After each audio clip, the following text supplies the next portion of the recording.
چې د پاکستان او افغانستان ترمنځ یو ډیر اهم چې کوم پرمختګ شوی دی هغه د تجارت او د راهداري چې کوم تجارت دی ټرانزیت ټریډ دی په هغې حوالې سره د بده قسمته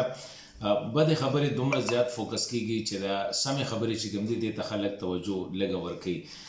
تېره ورځ چې د پاکستان کوم وفد تللی و کابل ته او د امارت اسلامي د تجارت وزیر نور الدین عزیزي صاحب سره دوه ورځې خبرې کړې وې نو په هغې کې هغه ټولې خبرې د تجارت او د رادارۍ حوالې سره په هغې باندې اتفاق شوي دي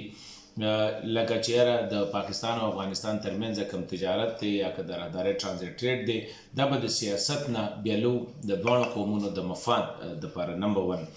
دویمه اهمه خبره چې کومه کړې هغه دا ده چې دا بارډر به چې کوم دی داسې په دغه نه بندو لکه چې بس که بارډر هر سي که سیاست هر سي خو بارډر به کولاوي او راوند د ایر به کولاوي راوند د کلاک به کولاوي. دا ډېره غټه خبره ده. بل دا دی چې د افغانستان نه چې کوم ټرکونه راځي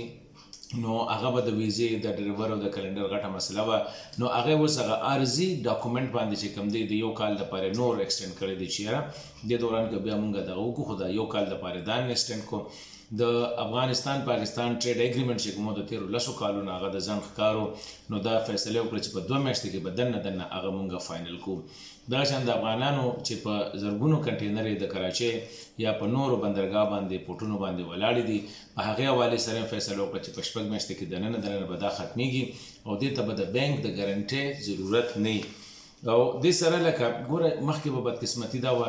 چې واقعي یو واړه غونته واقعه به وشوه تېرو 40 کالو راسې ډز دلته کې به بارډر بند شو او اکثر دې کې دا دی چې افغانانو ته به ډېر زیات نقصان و. دلته کې افغانستان کې خو تازه میوې